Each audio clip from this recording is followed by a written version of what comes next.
Hi everybody, it's Lisa from Lisa's Paper Passion coming to you with my second project for the month of April for Melanie's store, flairbymee.net, and she has the Etsy shop. That's the information right there.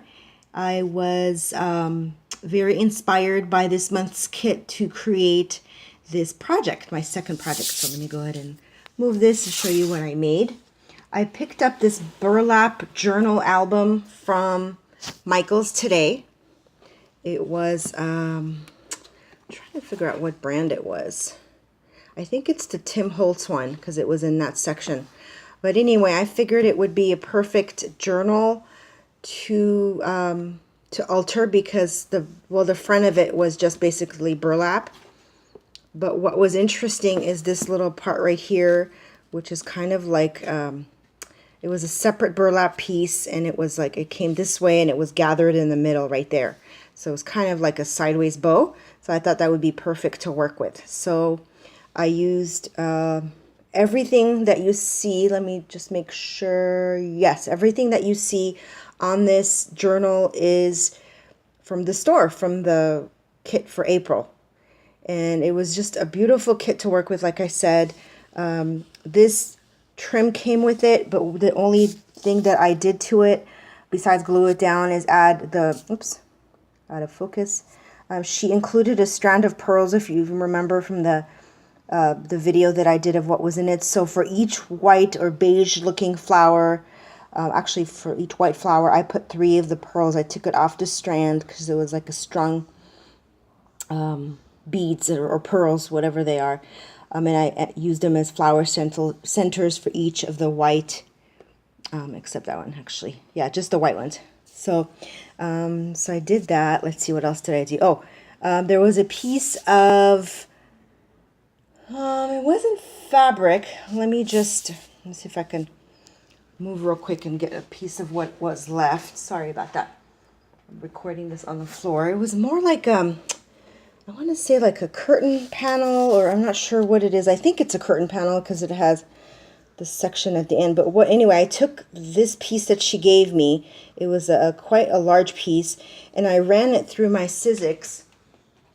This die, you could see all the white spots on it.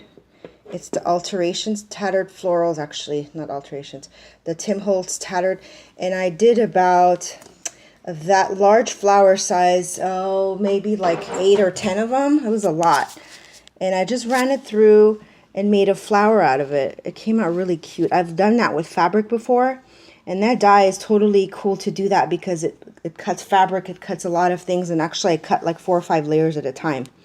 So kind of, to me, it looks like cheesecloth, but that's how the material was. So just layered a bunch on the bottom, and then on the bottom of the flower, I used this beautiful trim that was in the kit to make it a more substantial flower and make it more stand out.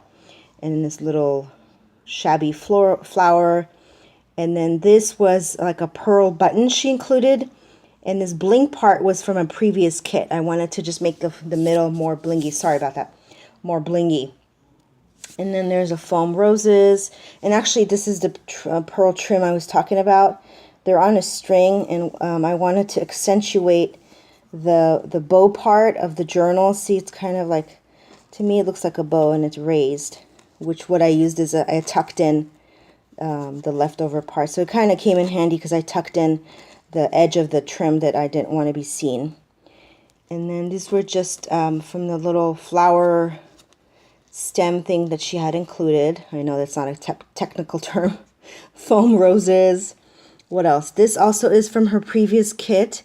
It was a stick pin little container with pins, beads and stuff in it. So, and this part, I really like that little butterfly that's in there. And then I used these die cuts that someone had given me, had sent me in a swap. I don't remember who it was, but it says laugh and smile. And this side's pretty much the same. And then the other thing I wanted to do, since I couldn't really, after I put everything on there, I didn't really want to add anything else to the top layer, but I wanted the bottom cover of the journal to look shabby as well. So what I did is I flipped to the bottom back cover. This is kind of wrinkly. And I took the trim that she sent me in the kit and I glued it to the peripheral. And then the 2 pages, they were kind of like bound together. I glued those pages down. And actually what I think this is really good for is like a guest book for a shower or wedding. I'm going to be giving it to my niece who got engaged at Christmas time.